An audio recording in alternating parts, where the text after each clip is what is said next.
Hello and welcome to Bobo Buns So Vintage Life. It's lovely to have you back if you're returning, and a big hello if you're new finding me here. Today I'm going to be sewing another version of this original 1950s blouse that I found recently. I absolutely loved this fabric when I saw it. There were a few in some other beautiful original 1950s fabrics, but this was the only one that fitted me. Took photos of the others to copy. I'll show you some of the details on this in a moment. I've worn it and I'm really chuffed with it. It's a button back, so it's tricky to get into. I needed someone to do all the back buttons up for me. I'll pop a picture up to show you what it looked like with my denim four-gauge skirt with the big heart pockets.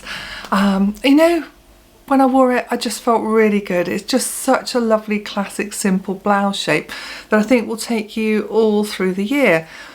Now, what do we do when we've got the original and we want to recreate it? Well, I copied it onto pattern paper. I copied all the pieces and then I made a toile of it so that I could just check the fit, because I felt it was a little bit snug in some places, so I just sort of let out the sides a teeny little bit, and I had to move the darts. On me, the darts are up here as they are with all patterns, so I moved the darts down, and I think that was all I had to do, altering the pattern. So the toile was a really quick process, just working out, making sure I've got everything correct with my pattern. Now, I've got various fabrics that I wanted to make my first version of this blouse in. Then looking through my stash again the other day, I thought this one, which is again an original 50s cotton, and I just love it. It's got mustard pink, it's got about 3 different shades of green in it and black cross hatching. Now, this was just £5. I bought it at a little vintage love affair very recently. I've got various vintage fabrics, of which I will show you and talk through the ideas and show you what I'm making in future videos. I don't want to squash it all in here. The skirt from a dress, that was all that was there, just the skirt part, and it had one of the snaps still attached with the side placket, and one of the belt loops, the fabric belt loops, was still on it. But luckily the fabric hadn't got 2 side seams, it just got one, and it had been used for the skirt along the grain, so the hem was actually the selvage. So I unpicked the whole thing and I ended up with obviously very narrow width of fabric, as they are, but enough, just enough to squeeze some of my blouse out. So I want to show you how I do that. But first I'll show you some details of the blouse, and then I'll show you how I worked out how the pattern's going to fit, and I've got to cut it and then start sewing it. So this is a dual neck blouse. It's quite high, so I could have changed that if I wanted. I lower it slightly, and then it's got facing on it. It's got little cap sleeves, inset cap sleeves. Then there's a bust dart, and then there's waist darts coming up at the front here. I'll just show you the detail they come off.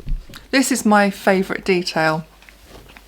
There's these curves at the front. I've just undone this bit just to look at some of the construction, so I've got to sew that up. I did call them front flaps, which don't think is really a very good description of it, but that's the detail I love. And the dart comes up from that, and again that's all faced in there. Not dissimilar to the blouse. This is a 1950s repro pattern with the curve at the front, so similar. This has got a side zip in, which of course you could do if you made a wider neck, could put a side zip in it. Now if we go around to the back, it's straight at the back with the buttons that go all the way down the back there. So rather a simple blouse.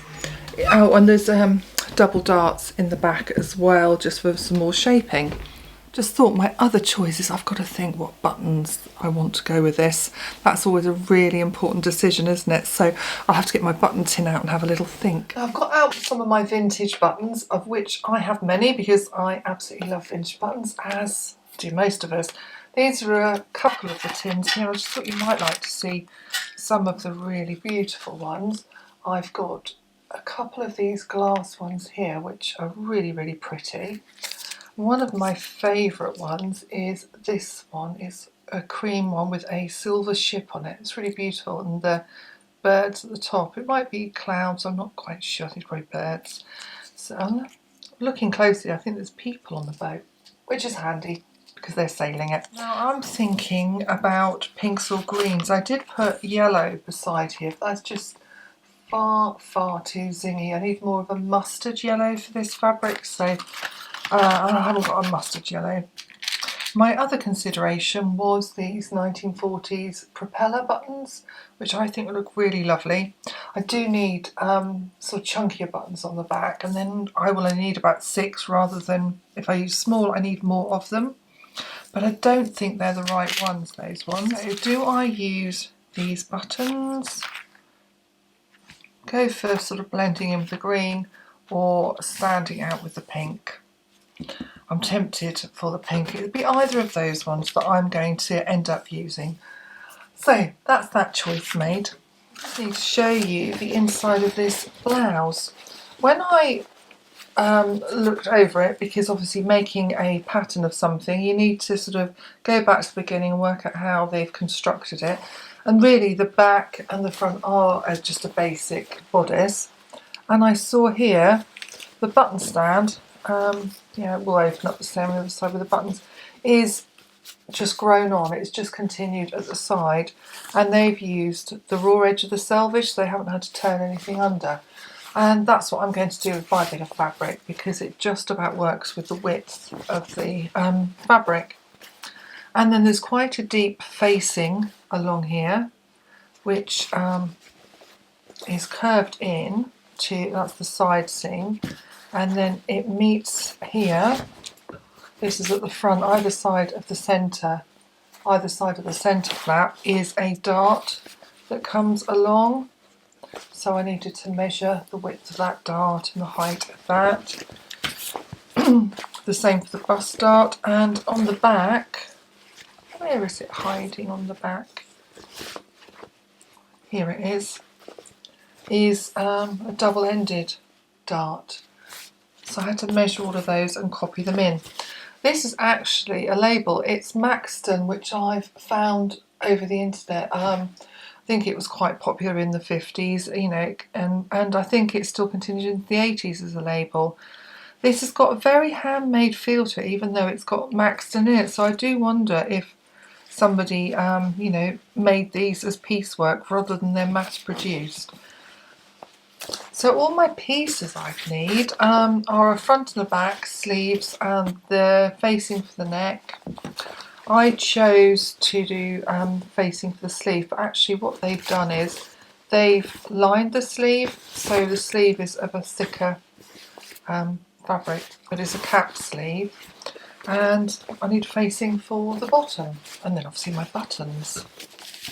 Now these are all my pattern pieces for the blouse. This is my back piece with the grown on facing there, which will fold back. This is my front pattern piece and the cap sleeve here. And they're the only bits that I'm going to cut out of this fabric. Then I've got the facings, which is the front neck facing, the back neck facing, the bottom back and the front back facing. They all have to be cut out with contrasting fabric, something plain, because there's no way I'll have enough out of this fabric for that. So I've worked out I can get the front off here, and I'll have enough to get the back just below it. So if I move this and move the pattern weights, I really don't like pinning fabric, you know, patterns to fabric, because you're lifting up and moving it around. I like to have it all smoothed out nice and flat. That's why I use weights. If we move the pattern down, and let's just slide it up a bit more so you can see, I can just get this up to the edge of the selvage, and I don't mind if I just miss that little corner bit off on the seam allowance to get the pattern cut out there. Then if I slide that along, just so you can see, because I can't fit all this in, then if I move that along there, this is what I'm left with at the bottom.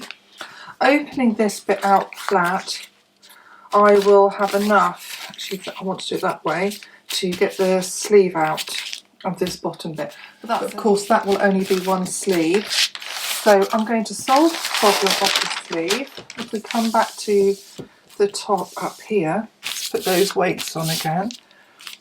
I'm going to have to do this. This is just a case of needs must when you've only got a limited bit of fabric.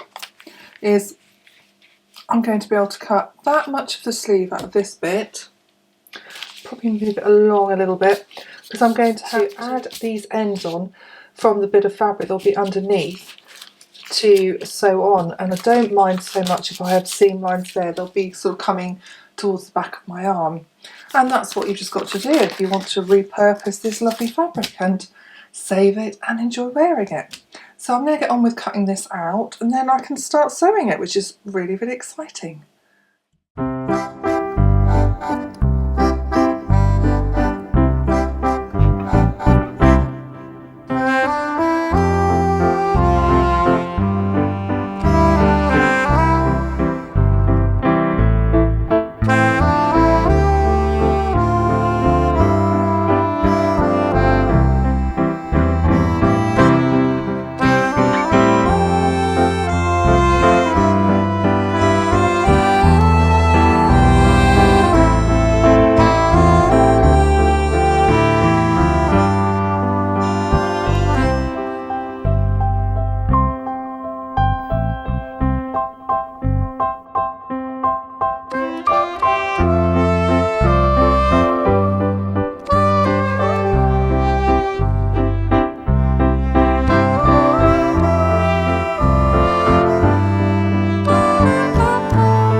Well, these are all my bits cut out, and I couldn't believe it. Once I'd got the fabric cut and laid out, I actually got both sleeves whole, so I didn't have to piece them together, and I got the front facings, so I've just got to cut the facings out of a contrasting fabric that will all be hidden with some neat understitching.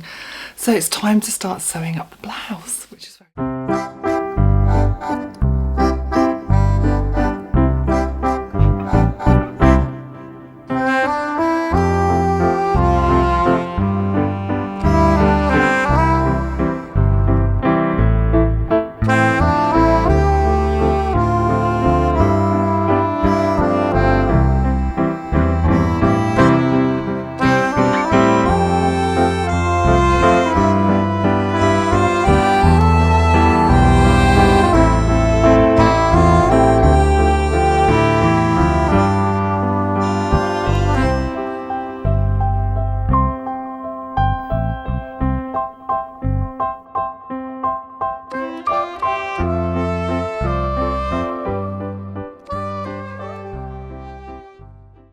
Show you where I'm at with the blouse. I French seamed the shoulders and I sewed the sleeves in flat, and so that meant I could do them in French seam. So it's all lovely and neat inside as well.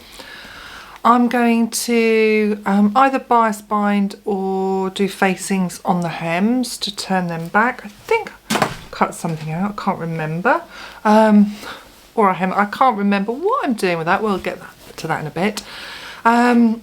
The bit I'm really, really thrilled with, I've turned it back through. I've got to press all of this. Is the bottom bit. Can you see? I'm trying to look through.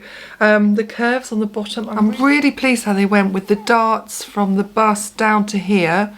I sewed on the facings first, up to the bottom of the dart. And then I joined the facings at that point. Then I've sewed on the back facings separately. These are in a black. I've not understitched these yet because what I'm going to do is sew the side seams up, so obviously wrong sides together first because it's French seam, and trim, and then complete those, and then I can understitch from the back all the way round.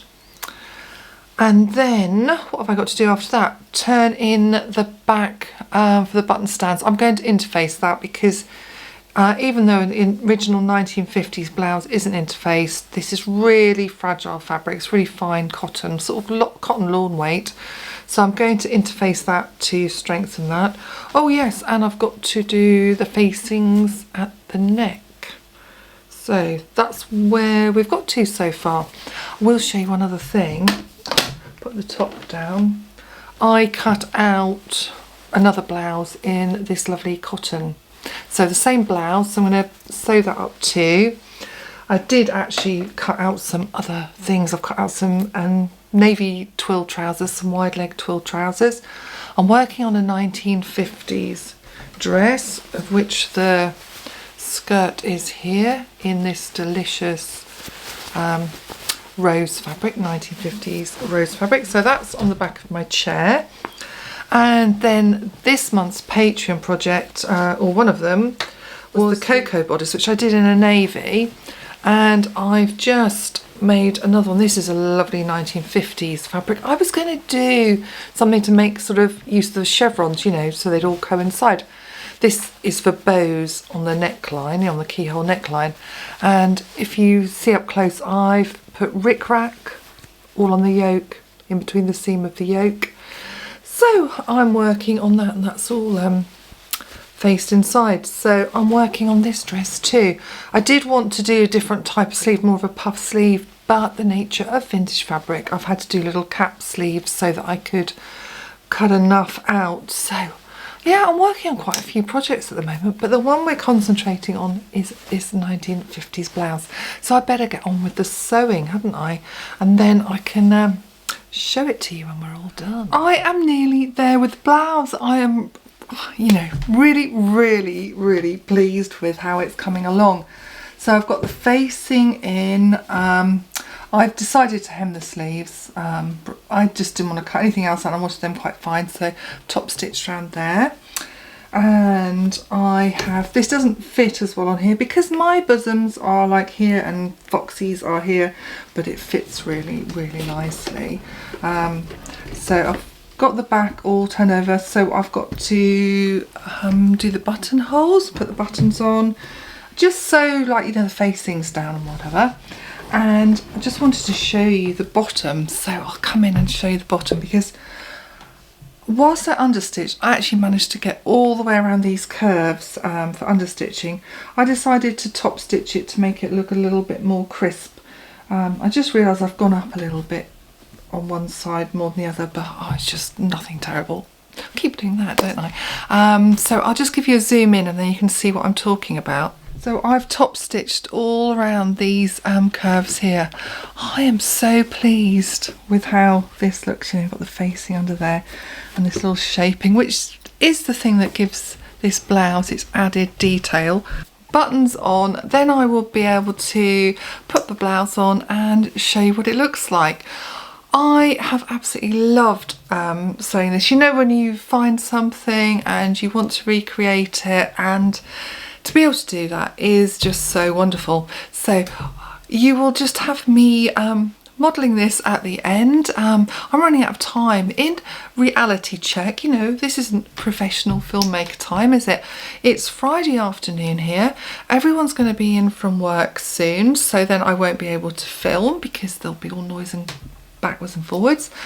The house looks like a bomb went off. I went off to teach this morning and just left everything. And it just needs a darn good scrub, and I like to do that on a Friday, get everything nice for the weekend. Teaching on a Saturday morning, and then we've got some lovely sort of plans for the rest of the weekend, and fingers crossed it doesn't rain so we can really enjoy our weekend. And if it does rain, we know what I'll be doing. I will be sewing and I'll be knitting and I'll be reading. I've always got lots of lovely things to be doing if it does rain. First I need to get this blouse finished, and then I can just do a quick film for you of me wearing the blouse at the end. But this is the end of me talking. So I hope you really enjoyed watching me make it and me sharing some of the process with you. Until I see you again very soon, I shall say goodbye from this me, and you will see the me wearing the blouse very soon, and then it will be over and out. If you enjoy my videos, please subscribe or comment. Let people know I'm here, because it's lovely sharing the sewing joy, especially the vintage inspired sewing joy with you. I think we need to look at some knitting again soon, don't we? I have got lots of new wool and finished a knit and always other knit ideas. So yeah, I know you like the knitting too, so got knitting, vintage fabrics to show you, the makes that I'm doing at the moment. Yeah, there's just so much to show you. If there's anything else you'd like to see, please pop that in the comments too, and I will get round to it at some point. I know I said I was going to just show you me wearing the blouse, which I will do in a moment, but I had to show you that I made the other one. I just had to. So I've now got two. I think there'll be a few more. These are really good versatile little blouses. So a close up on this fabulous fabric, and I'll just give you a sneak peek of the buttons on the back. And then let's look at the yellow one. I've got blue buttons on the back of that. I'll show you the full blouse and then I'll pop off. So this is the front of the yellow one, and put some blue vintage buttons on the back. Can you see those? Let's come in a bit closer. Those beautiful buttons. I think I've used those on a cardigan. I can't remember. I've got quite a few. And they really pick out the blue and the floral. And there we have the whole blouse with the lovely curves on the bottom. So I'm going to enjoy wearing this one as well as my beautiful green one. Fun wearing these lovely blouses. So I'll just show you the whole blouse, and then I shall go away as promised. Until next time. Bye bye.